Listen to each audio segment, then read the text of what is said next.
Live from the slightly twisted deck bar, it's the Poojie Podcast with Justin Lemie. The Poojie Podcast is proudly sponsored by Cimarron Golf Club, located in Jacksonville, Florida, off County Road 210, just west of St. John's Parkway. What is going on, everyone? It is lunchtime on Wednesday, July 22nd, and here we are, extremely close to the return of sports, and I'm excited. Today is the return, or the Back to Baseball episode, Monday we did Back to Soccer, which I hope many of you enjoyed.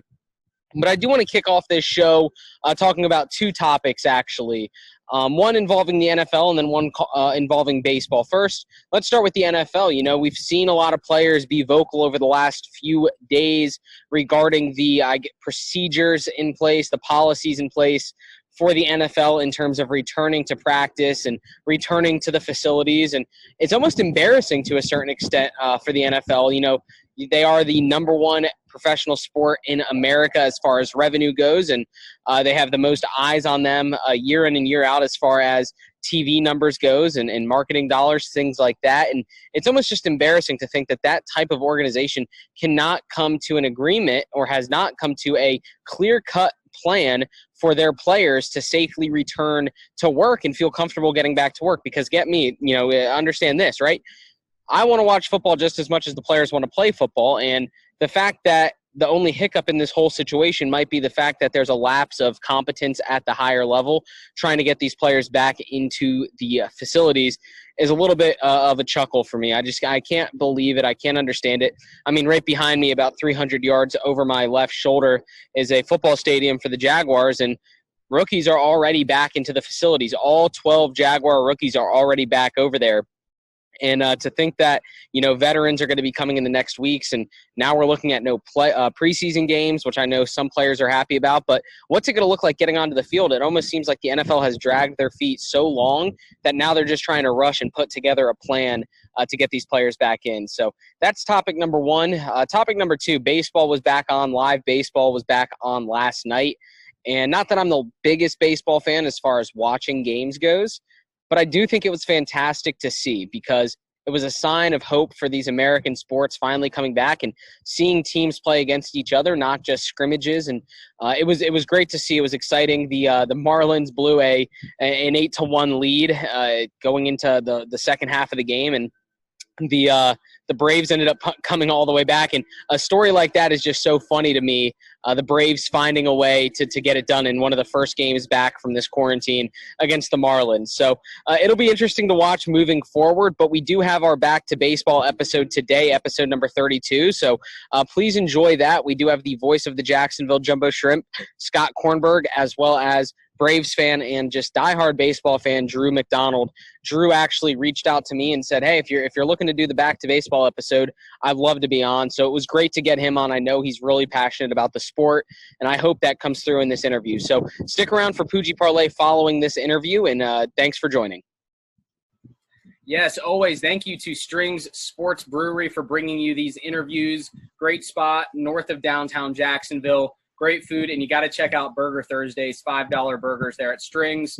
And with sports coming back, what a better place to go, right? You got a great view of all the games, a nice atmosphere, fantastic people there at Strings, so definitely go check them out. And, man, are we excited to finally get back to sports. I started this podcast back in March, right when quarantine started here in America, and baseball and all other sports got put on hold, and I'm excited to finally have braved through these 3 or 4 months of non-sports action and finally get back to what would deem to be the 4 major sports in America.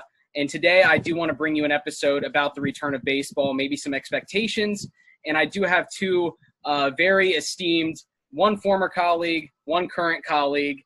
So Scott, if you want to jump in here real quick, voice of the Jacksonville Jumbo Shrimp, Scott Kornberg, and a brand new father, just invited a baby into the world not too long ago.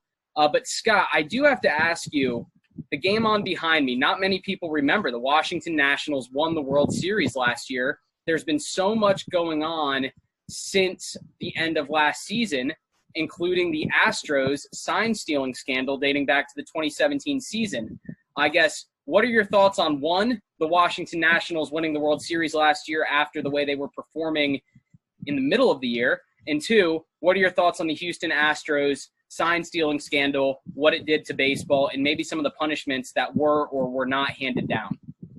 Well, Justin, thanks for having me on. It's an honor to be on the Poojie Podcast and not be on the other side. And also, Strings Brewery is phenomenal. I mean, that's my favorite place to go in town pretty much. And we always take people who visit us out there. So I love their beer. I love their food. The atmosphere is great. So that's awesome that they're a small part of this. And, yeah, it was a great World Series, right? Like 7 games, and obviously came down to the wire. The Nationals are an amazing story. They wouldn't have made the playoffs if they were playing in the 2020 season because it's only 60 games. And they were well below 500 at that mark. And that's one of the great things about baseball is you have normal seasons, 162 games. And so obviously they're a pretty talented team. They had come up short many times the whole decade, had some pretty, near misses of the playoffs or big misses or disappointing misses depending on the year when they didn't come up short in the playoffs. And so it's a great city. Obviously the Nationals have done a great job in the last decade and since they moved back to Washington. And so, I mean, what a story. And also with Jacksonville native Howie Kendrick hitting that home run to kind of give them that lead, awesome. And you have to think that the way their pitching staff is, just the way their team is, they're very deep.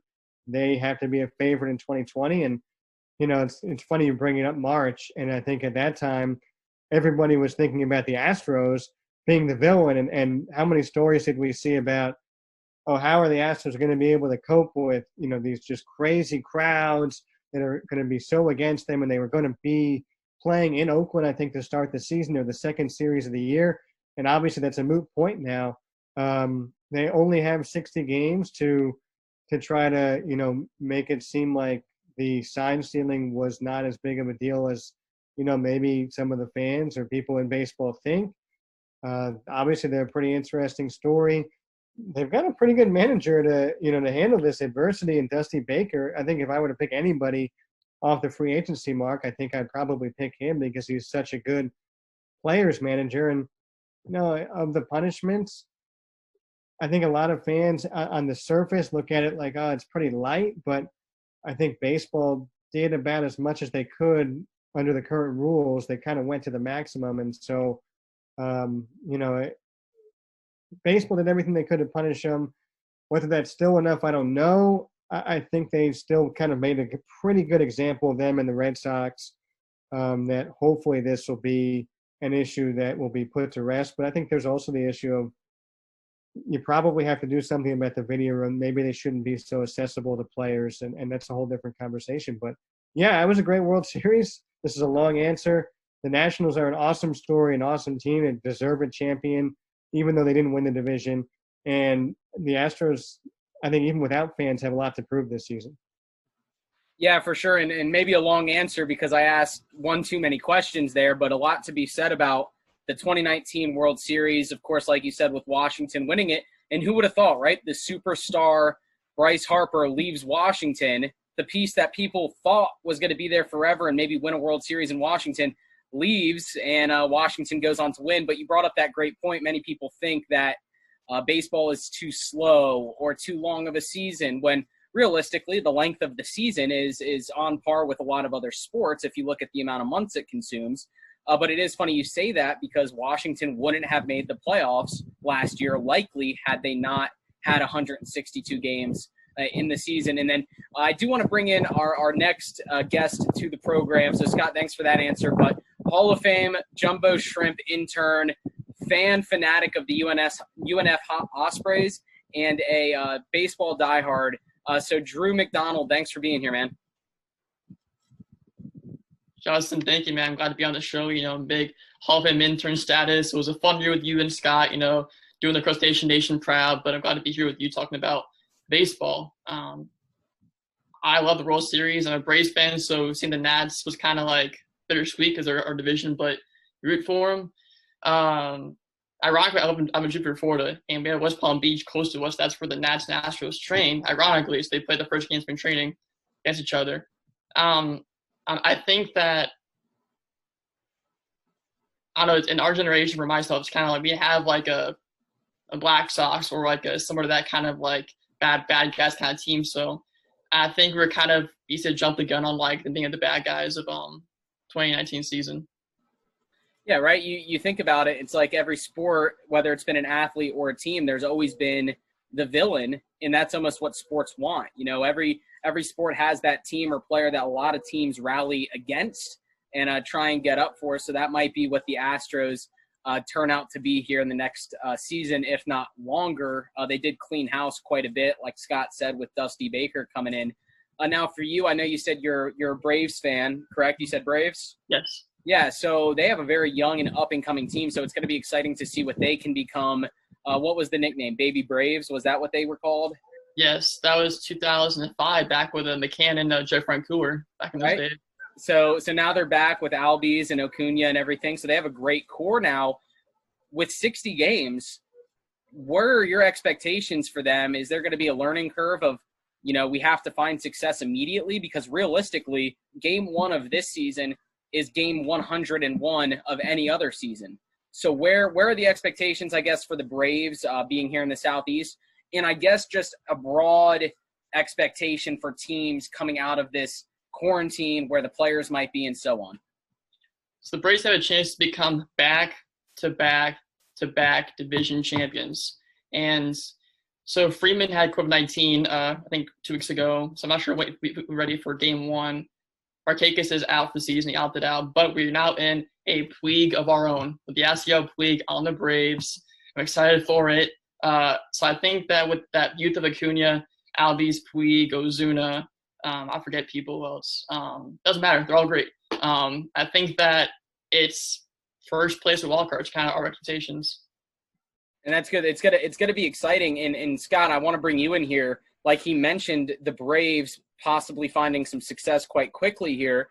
Is there any reason for there to be an asterisk next to the finale, I guess, of this season, as far as not having the length of time for other teams to progress or develop? Or is this going to be looked at, when it's all said and done, as just another season of professional baseball? Well, I don't know if it's going to be just another season, because who knows if they'll even make it to the end, right? But with all the factors at play here, that it's only 60 games, you're going to be dealing with players, coaches, managers who get sick, all the other factors of, how do you make sure your family is okay? I would say that there should not be an asterisk next to this champion, because it's going to take a lot to win this. And it's not just on the field, obviously, like it normally is, but it's also a lot of distractions off the field that you wouldn't normally have to deal with. And it's also the fact that in the NBA and their bubble, there's so many rules and regulations about where players can and can't go. In Major League Baseball, there's none of that. And you're going to be having guys police themselves. And that's another thing I think you add into the mix here. You're still going from city to city. Can guys be able to not go out and not put themselves at risk? And obviously, who knows the answer to that? Probably some easier than others, and can understand why on both sides. So, to me, I think I would certainly not put an asterisk next to this champion, even in a short season, because there's going to be so much that it's going to take to be able to get to a title. And obviously, in the beginning, it's going to be, starting pitchers aren't used to be, going 5 or 6 innings, because they only have 3 weeks of spring training. So even stuff like that, maybe if you want to put an asterisk next to a award winner, because there's only 60 games, a Cy Young Award winner maybe is going to get 13 or 14 starts, and that's less than half of what you normally would. And, in theory, you could have somebody hit 400 in 60 games. So, maybe something like that, I think you can look at it. But I think for a World Series champion, I would say this is going to be a legitimate champion, just because of how wacky and crazy this season, should they get through it, is going to be. Yeah, and it's interesting you say that, talking about should they get through it. I guess, Drew, from your standpoint, Scott mentioned the players are self-policing themselves, right? So it's going to take a lot of discipline, and these teams have 40-plus players at this point with expanded rosters that they're going to be trying to control and whatnot.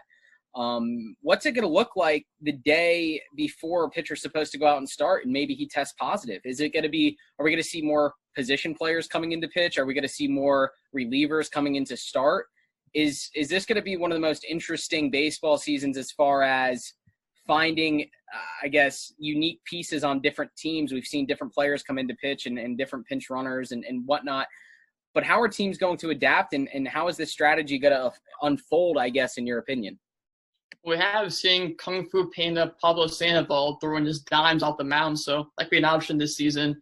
Bryce Harper was playing third base yesterday, so it's really anything can happen in this league, It's probably one of the most unpredictable, seasons I've ever seen in my life, hopefully. I want to see, prospects against, aces, like Scherzer against, Luis Robert, or, Wander Franco versus Verlander. So having this kind of out-of-the-box scenarios would be fun for fans to watch. Yeah, and I'm glad you brought up Strasburg. Obviously, the Nationals were kind of handling a situation this offseason, whether they should sign Strasburg or sign Rendon long-term, and they opted to sign Strasburg, so he stayed in Washington. And at this point, from my opinion at least, it feels like Strasburg has been there forever and will be there forever, no matter what. I remember he was a hot, five-tool, or not five-tool, but hot shot pitcher coming out when he got there. But also Garrett Cole signing with the Yankees. Now, Scott, I know you're a Mets fan, so the second team there in New York, I don't want to overspeak here, but it seemed like the Mets started putting a little bit together towards the end of last season.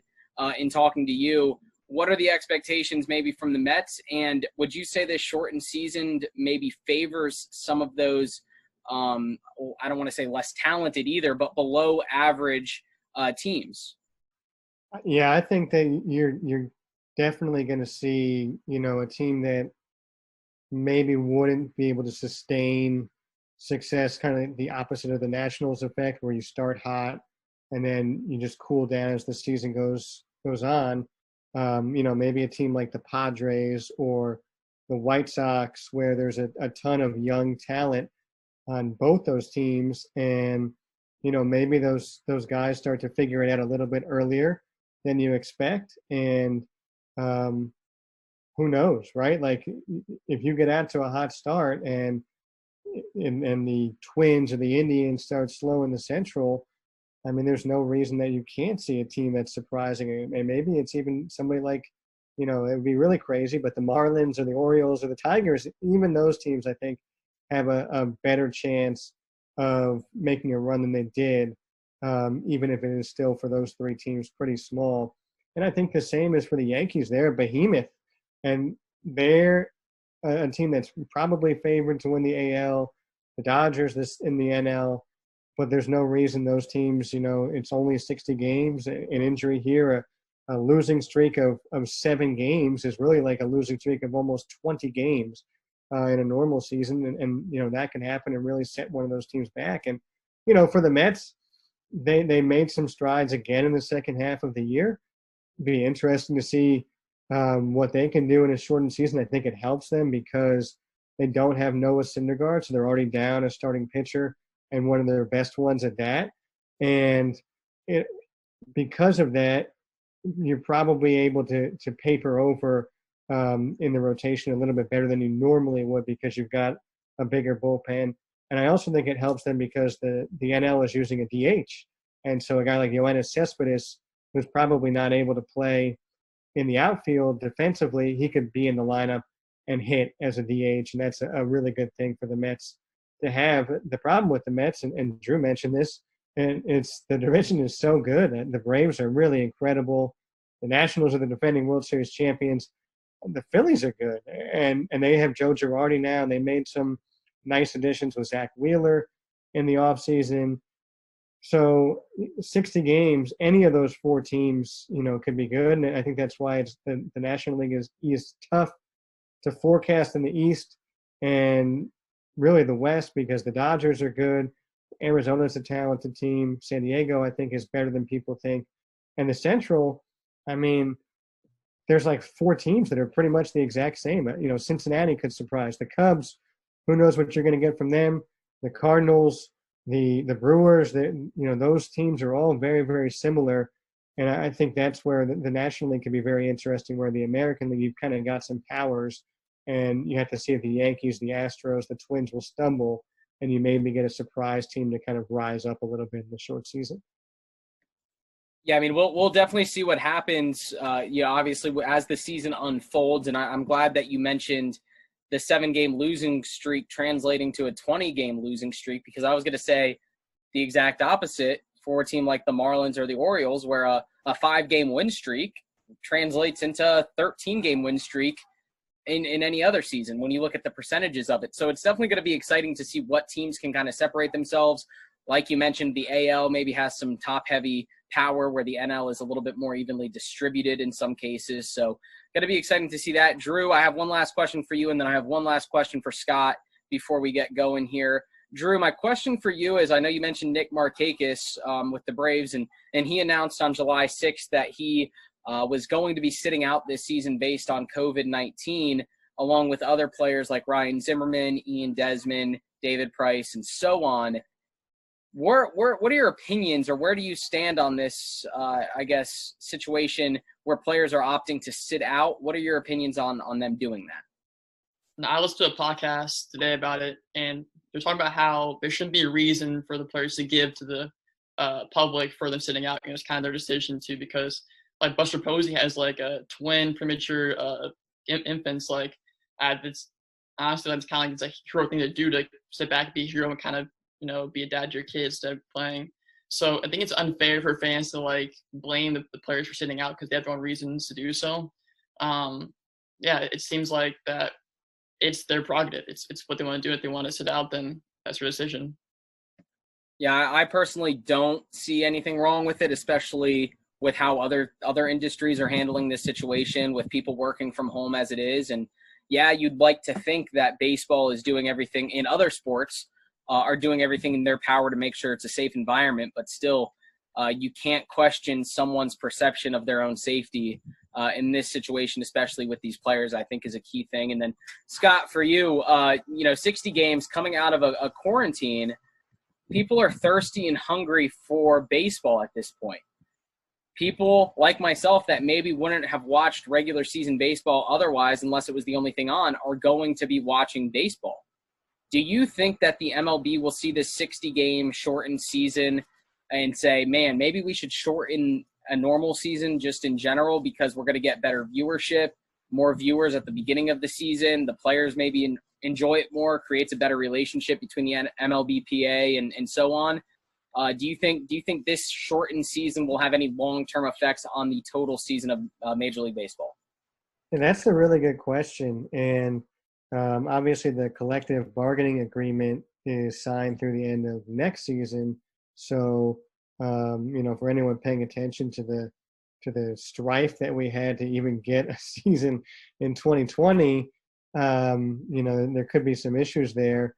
And I think that there's a pretty good case to be made that baseball could have come back earlier had they, been able to put aside some issues of looking out for every short-term dollar.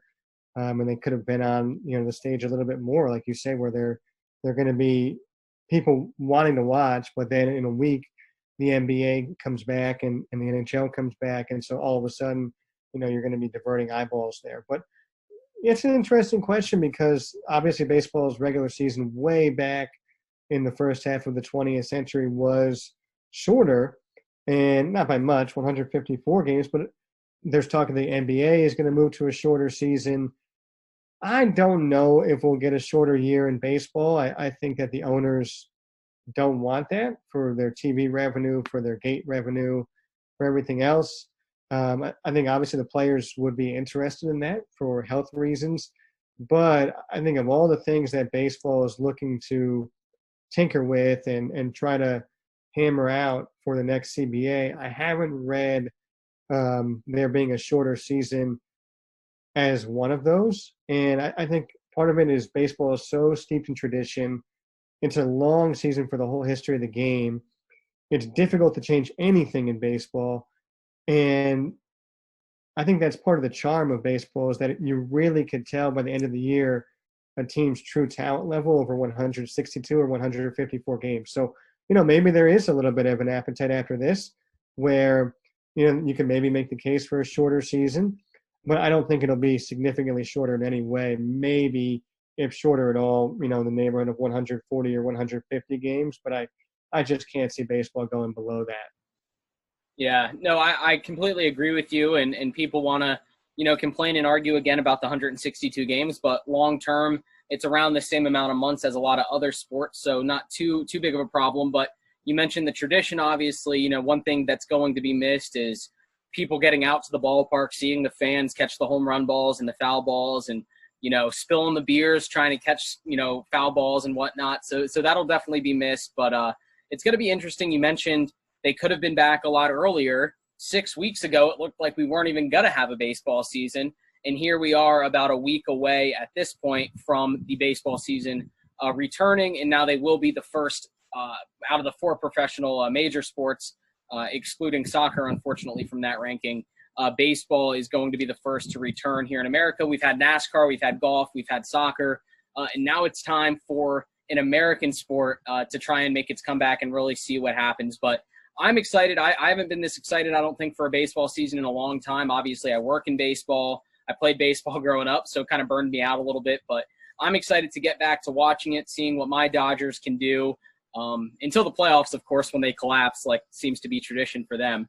But Scott, Drew, I definitely appreciate you guys being here. It was great talking with you guys, and look forward to maybe doing a recap halfway through this thing to see where we stand. And hopefully, fingers crossed, we're still playing baseball at that point. I hope so. Justin, thank you so much for having us on. Really appreciate it. And Justin, thank you, man. I'm waiting for the induction day for a Hall of Fame induction when it's, the whole speech and everything.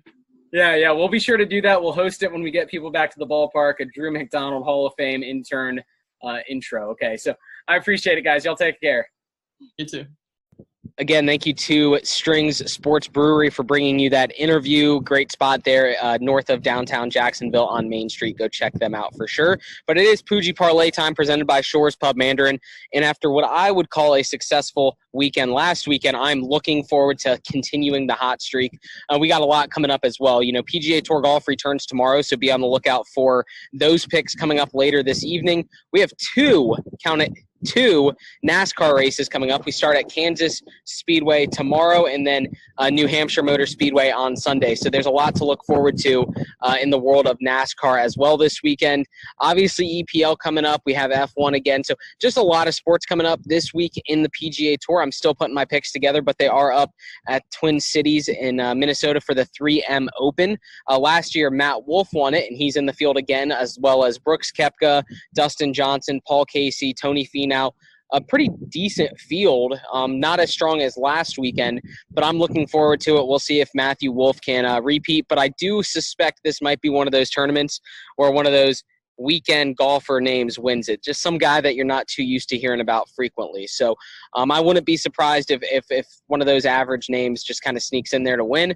But also in the world of NASCAR, like I mentioned, Kansas and New Hampshire, I'll tell you one thing I'm looking forward to is Kevin Harvick driving that Busch Light Apple car again. It was on fire the other night watching that. So interesting about NASCAR, the last 2 official races a part of the season, Cole Custer wins in Kentucky, and then Austin Dillon won this past weekend in Texas. So I wonder if the veterans are going to take over the reins again this weekend, or if the rookies and the young guns are still going to come up and find ways to win. So I guess we'll see what happens. I'll get you those picks tomorrow for Kansas, and then on Saturday likely for the Sunday race in New Hampshire. So that was Poojie Parlay presented by Shores Pub Mandarin.